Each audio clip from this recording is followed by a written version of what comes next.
Ready? 3, 2, 1, start. In discussing the demands for grants of the Finance Ministry, we have got to see to what extent the administration of this particular ministry has led to the development of our national wealth and the securing of the welfare which our state claims to have in view. Madam, we must try to analyze very carefully the working of this particular ministry because it is not merely a department of the government, so to say, but it is the nerve center of the administration of the country. I would like first to refer to the role of foreign capital because in determining the manner in which the permission of capital issues has been granted by the particular administration, we should keep in our mind to what extent the interests of our nation have been served. I fully endorse the statement which the previous speaker has made so far as repatriation of the investments made by foreigners and of profits are concerned. We have dealt with this topic quite a number of times and I do not want to reiterate anything apart from only supporting what the honorable member who just now spoke said. I would now like to deal with the investments of foreigners in India.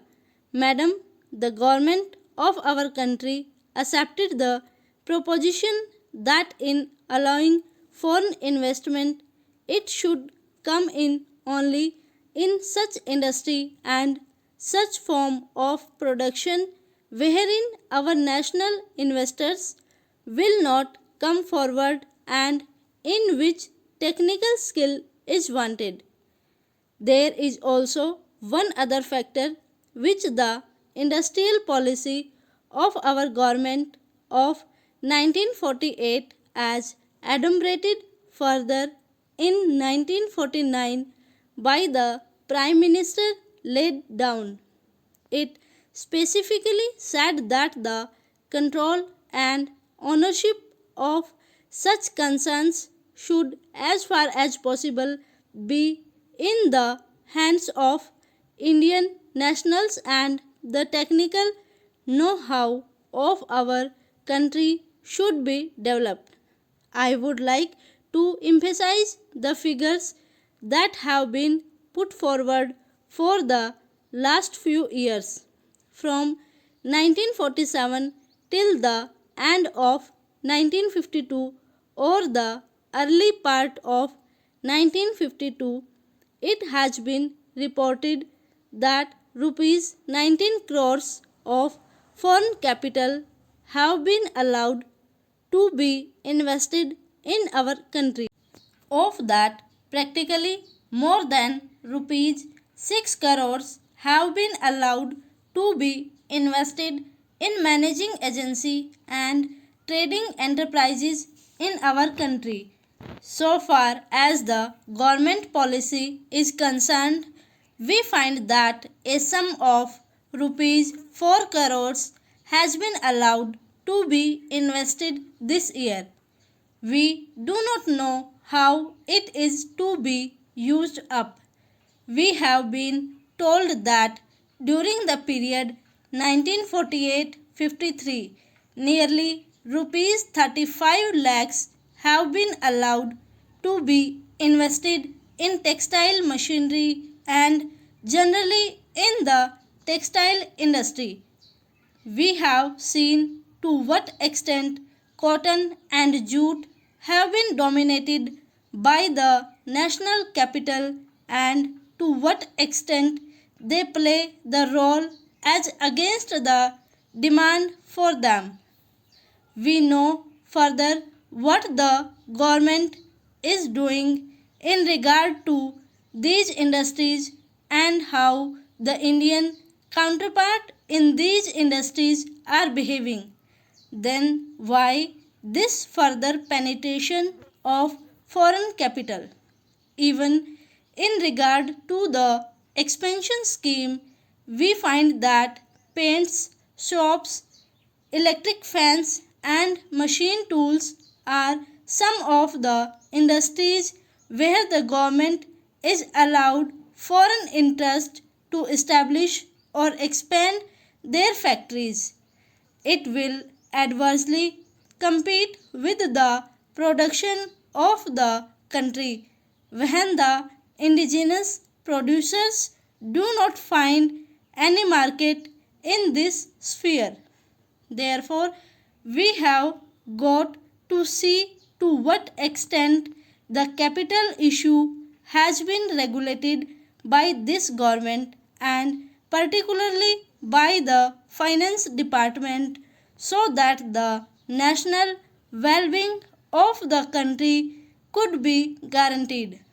Then we have got to look into the fact as to how far the new industries are allowed to function.